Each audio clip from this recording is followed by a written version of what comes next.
You're watching KHQA Overtime with Chris Duerr, working for you. And this is Saturday, September the 2nd, and you have entered Overtime, where we are earth, wind, and fire level hyped to dig into a brand new month. Plenty to attend on this busy holiday weekend, but most importantly, this was the night to bring closure and a crowning of champions at the Lady Suns Volleyball Classic in Augusta. Your final three teams standing: Illini West, Southeastern, and the upstart Mendon Unity. But don't tell that to Seth Klusmeyer. First of three tonight to determine a champ, and Unity was off and running early on in this one. Klusmeyer's team showing a lot of good moxie in this contest as we take you to the highlights in this one. And away we go. Yes, right off the bat, though, Southeastern trying to get itself out of a hole. Amanda Stevens doing what she does. Big time kill for her squad, but her team is down at this particular point, and here's why. Unity was just flat swinging it in this one. Starts with some Sailor Berry, and yeah, beautiful kill for her. I'll tell you what, Cody Duke had herself a heck of a run in this tournament throughout this night. She was big a couple of different times for the Suns in this one, or excuse me, for the Mustangs in this one, as they took down the Suns 25-21 in game number 2. More from Miss Duke right there. Southeastern bounces back to win the second game 15-25, but it would be Unity getting the upset in 3 sets 25-19. So we move on to match number 2 immediately following. 14 minutes later, Illini West versus Unity, and we go to the next set of highlights for you. And right off the bat in this one, yes, it's Madeline Boyer serving with her team down 9-1 in the first set, but the comeback is on. And you know who's going to spur it. Josie Bryan, who's been amazing. Great swing for her. IW now down 9-4. This time it's Reagan Reed going to find the floor as well. Nothing fancy right here, just enough to get it in, and that goes to work. Now still 12-8 Unity with the lead, but the comeback would continue for the Chargers in this one. Again, it's Miss Reed, this time from the back line, finding the far back corner, and yeah, that hits right on the corner, and IW had found its momentum and its groove. Madeline Boyer, we talked about her and her ascent this season. Big at the net right there. More from Josie Bryan to come right here. A little cross-court kill. She would be named the tournament MVP, and deservedly so. Seemingly everywhere. She had 9 kills in this contest. Unity trying to fight its way back after giving up the lead. Sailor Berry gonna kill this beautifully right there as well. Madeline Boyer, though, answering right back again after that dig. More from Sailor Berry, though. She's going to get a measure of revenge after that, sneaking one in front of and just behind the two lines there, front and back. Josie Bryan, though, had other ideas. It would be Illini West sweeping the second contest by the final count of 25-19, 25-21. So we go to a third and decisive contest between the two marquee teams coming into this. As we go to the scoreboard, that would have been Illini West and that would have been Southeastern. And in the end, Southeastern makes it 1 win apiece for all 3 teams in the championship pool. So we have to go to the tiebreaker, and the tiebreaker favors Illini West. They are your champs. Josie Bryan, as I mentioned, earned MVP honors. And at the end of the week, big week for Illini West, despite the loss at the end of things to Southeastern. Tell you what, a lot of good volleyball played over there in Augusta. Certainly was an awful lot of fun to watch. Speaking of volleyball, Quincy Notre Dame on the road in Springfield today to play 2. We'll check them out right here against Bloomington Central Catholic. And man, great balance today after a wonky start in this one for Courtney Kavitli's crew. Eva Breckenkamp, who's been big, gets hands on this first kill attempt. Annie Eaton's going to make it stand up as well, and then it's Emma Hoeing time. First with a kill right here. She's not done. Emma going to work yet again. She had herself a big day in this one in both matches, also later against Sacred Heart Griffin in that beautiful facility down there. How about a little servage as well as Quincy Notre Dame finds its mark. Annie Eaton letting fly for the ace right there. Big day as well for Nora Wiley. New name in the mix, but remember the name. She's awfully good, and she shows her worth right here, getting in on the action with a kill of her own. More from Emma Hoeing, this time from the back line as well. QD wins over Bloomington Central Catholic in straight sets. 25-19, 25-22 is how that shakes down. The Raiders also, later in the day, as I mentioned, beat Sacred Heart Griffin. The win on that side in straight sets as well, 25-9, 25-16. Emma Hoeing in that one had 13 kills and 2 aces. The aforementioned Miss Nora Wiley, 7 kills and 2 aces to help lead her team to victory there as well. Off to softball today, Monroe City tournament. We'll start you off in the prelim round. Your defending state champs, Canton, taking on Knox County on the early side of things. It's not tough enough that Canton already has 2 pitchers. How about the sophomore right here, Brenda Brewer, showing off the nasty changeup, and Knox County was powerless to hit her in this contest. Bottom of the first, I don't know if you call this a single and a 3-base error or an inside the park home run, but we're going to give Macy Fisher, because she's fast, the benefit of the doubt. Inside the park home run to start off the game, Ricky Henderson style out of the leadoff spot, but we're not done. Oh yeah, those potent Canton bats going to work in this one. Macy Glasgow doing what she does right here. Big piece of hitting right through the left side. Plates another run. It's 2-0 just like that. And then later in the frame, couple of runs on pass ball, 5-0 right now in favor of Canton. Kylan Ott doing some work right here to get the offense reignited in a much more spectacular way. 2-run double for her, and the double brigade would continue. The aforementioned Macy Glasgow doing it again right here. Little fister right there out into left field, gets by the left fielder, and it would continue the run. Emma Holtz also helping the cause as well. She's not just for pitching anymore. Good stuff as Canton wins this initial game. 11-0 was your final. Also on the morning side, Monroe City opened the day at home against Hannibal. Remember, this tournament now split between 2 sites because Monroe City doing construction on its baseball field. Lucy Pratt starting things off on a good foot right here against Hannibal with the strikeout, and then the runs aplenty in the bottom of the first. Perry Dimmitt right here with a sac fly. Aubrey Youngblood, bases loaded. She's at third, too quick to be stopped at that point, but we're not done. Abigail Smith, about a 2-run double right there down the line to continue the assault. And man, it was an 8-run first frame for them. Kira Nash going to step up and deliver the chopper to left that continues the fun. And then, yes, the aforementioned Miss Audrey Youngblood steps back up to the plate. She is going to deliver a 2 RBI triple as well, part of an 8-run frame. Monroe City wins this game 17-2. Also on the morning side, South Shelby trying to come back in that first round, trailing big right here to Brookfield. It is currently 9-4. In relief, Kylie Million, who's going to look very good. Nifty changeup for her at this point. Trying to get some offense going in this one. How about Madison Wilt getting that job done with the RBI single? Just not enough. The South Shelby would fall into the back draw with a 9-5 loss. Here is how the rest of the day would transpire on the scoreboard.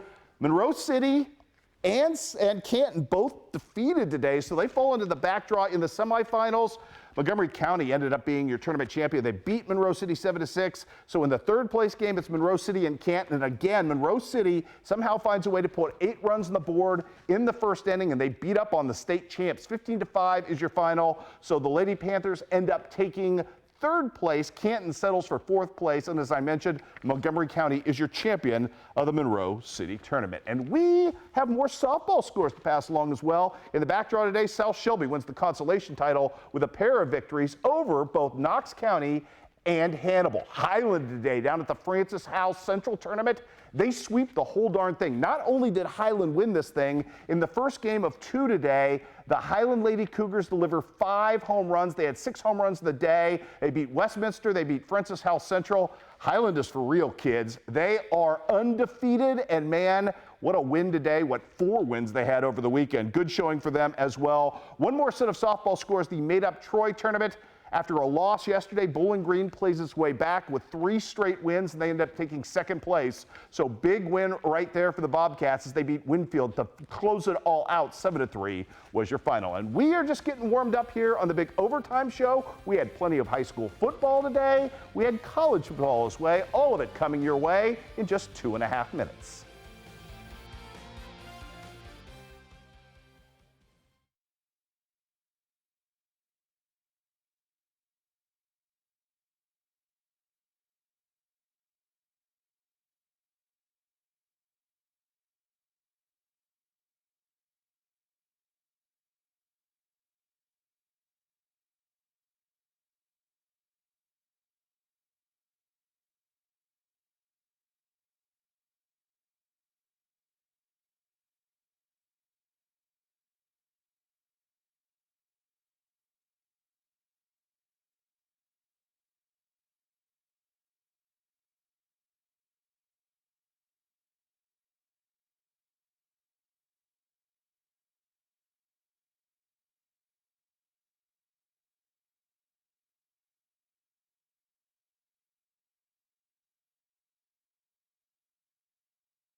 You're watching KHQA Overtime with Chris Duerr, working for you.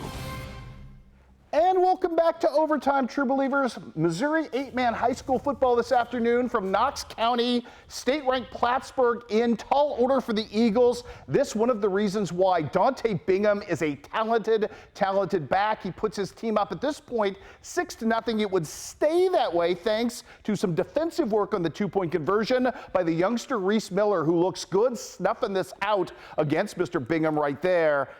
Picking up with the Eagles down 12-0, their offense would awaken, and it starts behind Cooper Clare, who is a very talented running quarterback, as you are about to see right here. The Oceans open up for him. That's a first down pickup. Later, trying to get this thing into the end zone. Check out the flipsy-do on the back end of this thing. Going to pay a price for that touchdown, but still worth it at that point. Then check out the two-point conversion. Our favorite converted offensive lineman, now a running back, Robert Dooley. Yeah, he's got the hands to make it work. Good effort today by Knox County, but they fall. They did score 42 points on Plattsburgh's much-touted defense, but end up falling today 78-42 to drop to 0-2 on the season. Also in 8-man football today, I know it's not technically in the area, but for those of you looking ahead, this score is significant as Schuyler County looks to be very much for real. They upend state-ranked Bishop LeBlond today. 52-28 is your final there, so Schuyler County is a gathering storm. We had Illinois football today as well. Route Catholic with its home debut trying to bounce back from that ugly loss to Hardin Calhoun. Barry Crevison's team up 6-0. The defense looking to keep it going. Adam Huffman, who is a phenomenal linebacker, shows you why right here. Little chase down move right there. And North Green was forced to punt at that point. The offense comes to life. Kellen Creviston to the air. Jace Louderman is going to be wide open coming up right there. And big pickup on the touchdown makes it 12-0. Not done. Creviston going down the field this time to Nolan Turner, not just for baseball anymore. Beautiful catch for him, brought down shy of the end zone. That sets up Gavin Amdahl in this one, who is going to punch one home in this one as well. As you will see right here, Amdahl going to work in this one. Well, first the passing right there, as you saw. Beautiful pass to Turner. Yep, and then Amdahl going to punch it in. And on the next possession, Kellen Crevison is going to go in on a quarterback keeper, all route Catholic today. Good bounce back for the Rockets as they win 48-0 to go to 1-1 on the season. A couple of other scores to pass along from Illinois today. Triopia falls to 1-1 on the season with a loss at Carrollton. Couldn't muster any offense tonight. 14-0 is your final. And I need to correct an 8-man score from last night that I had transposed. That one's on me trying to punch the scores in a hurry. West Prairie Southeastern improves to 2-0 last night with the win over Bushnell Prairie City. 32-14 is your final there. Quick look at the power poll for this week. Not much has changed. Top of the poll, all the same. Quincy High, Camp Boyd Central, Bowling Green, South Shelby, Fort Madison, Clark County, all undefeated. A little bit of change in the back end of the top 12 as we moved a couple of teams up this week, and that includes Jacksonville with the tremendous win over Decatur MacArthur and Winchester West Central with the rally to come back and beat Brown County last night. But that is how the top 12 will shape out when the Duerisms column drops a little later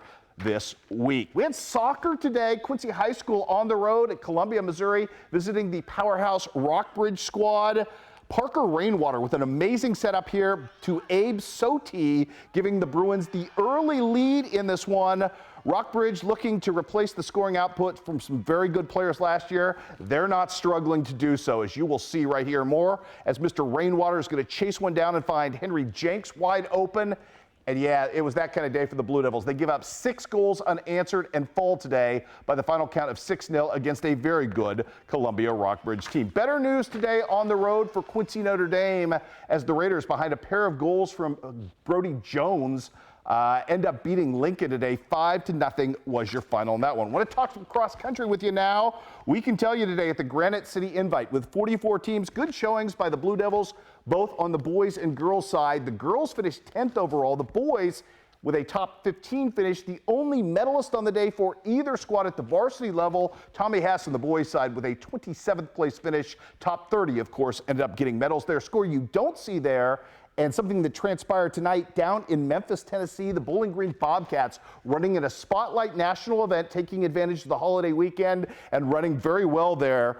Out of a monster field, Bowling Green as a team comes in 22nd place. The big story here, though, Ben Chance, who is vying for a state title after being a state runner-up last year, ends up with an 11th place finish. We've got golf scores to pass along on the boys' side at the Mercer County Invite today. Good showing for Illini West. A second place finish in that one as a team. Nick Bruns, second overall with a 77 today. Also, Colby Robertson, the very long hitter for Illini West out of the 2 spot, fires an 83 today. That was good for 6th place individually for him. On the girls' side today, not a great team showing for the Macomb Lady Bombers, but a good showing for Taryn Ritchie, who ends up individually with a 93. That was good for 3rd place for her. So top 3 finish at the top of the podium. That's good stuff as well. Some tennis to pass along to you as well today. Quincy High School, and from yesterday as well. Let's clean up all the business today. Playing at the Moline Invite today, Mike Terry's team takes home 3 big medals, including Amelia Willing, ending up winning the number 2 singles crown today.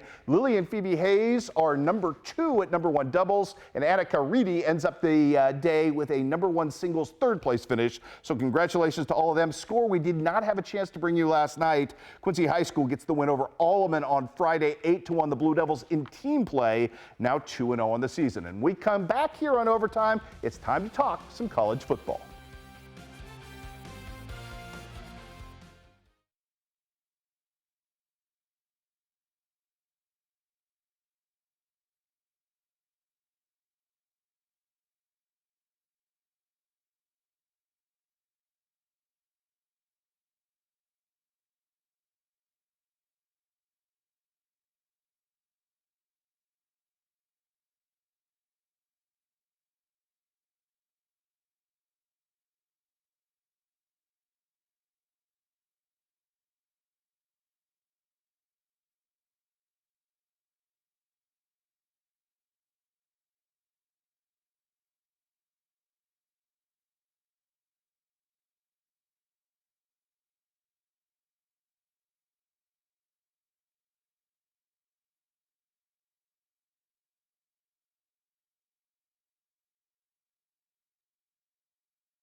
You're watching KHQA Overtime with Chris Duerr, working for you. Working without their starting quarterback, who was suspended for this game after being ejected last week from the game, Culver Stockton's offense moribund on the road tonight against Mo Valley in Marshall, Missouri. Final count sees Culver Stockton drop to 0-2 with a 28-7 loss. Culver Stockton will be back at full strength next week and at home as they will play host to Central Methodist. Better news for Jonathan Saxbury, the pride of Monroe City and the Truman State Bulldogs, as they open their season on the road with a win over Findlay. 20-10 was your final in that contest. Western Illinois, as we speak, currently trailing after 3 quarters. New Mexico State 37-21. one. I'll say this much, Myers Hendrickson's team looks like they got some things figured out offensively. We'll see how that transpires as this season continues. Speaking of debuts tonight, Ray DeFrisco's Illinois College Blue Boys hosting Millikin tonight, and what a start for Coach DeFrisco and company. The defense was roaring in this one. Derek Jones going to set the tone with a quarterback sack against the Big Blue, and they had nothing going. After a safety for Millikin, the Blue Boys would take over. It's Destin Chance to the air, going to connect here with Colin Brunstein. And yes, Mr. Chance is a very accurate passer. That was on 3rd and long for the first down. IC would have to settle for a field goal, couldn't reach the end zone, but they do put the 3 points on the board. More from the defense right here. The Big Blue trying to run a little jet sweep action. Cam Daly was having none of that. A little bit later, Millikin would punt. IC would take advantage. Starts with a big pickup from Destin Chance to Grant Stegeman right here, entering enemy territory, and that sets up Colin Brunstein for a touchdown. IC, all IC tonight as they win this contest by the final count of 31-0. Great start on the season for the Blue Boys. We've got some more college scores to pass along tonight. Let's start off with some women's college soccer for you. We can tell you that Culver Stockton gets a big 1-0 win at home today over Mo Baptist. Also, we've got some more soccer to talk about. I think we've got the bronze boot score to show you. I'll get to that in a second. Let me do that in a second for you. There it is right there. Bronze boot upset win by Edwardsville tonight over St. Louis at the new soccer park in St. Louis.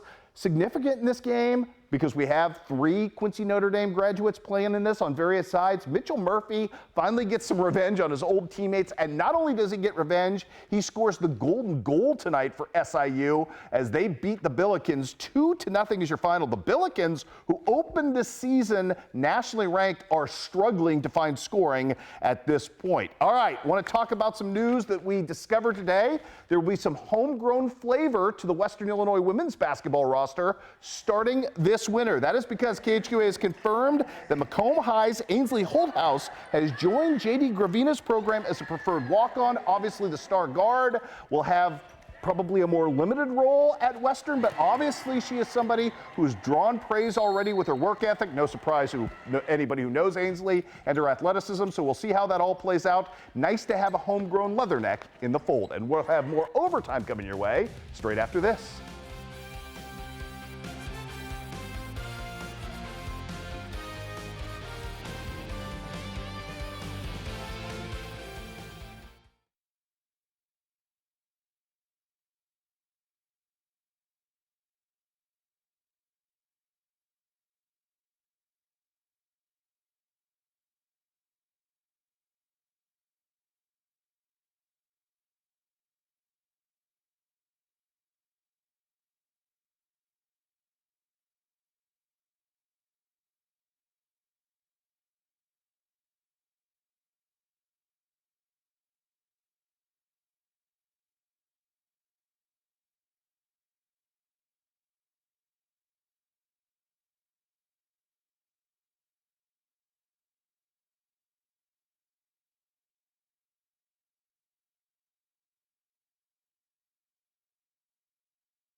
And welcome back to Overtime, everybody. We have just about hit E on the tank for the week, but we still got a little goodness left for you. Zach Richardson tomorrow night with a story of a couple of Quincy Notre Dame former teammates who found careers in various paths in basketball. So that coming your way tomorrow night. We've got a loaded Sensational 7 coming up for you on Labor Day, which should be plenty of fun. Might have even topped last week for the great highlights we got. And then on Tuesday, it all starts all over again.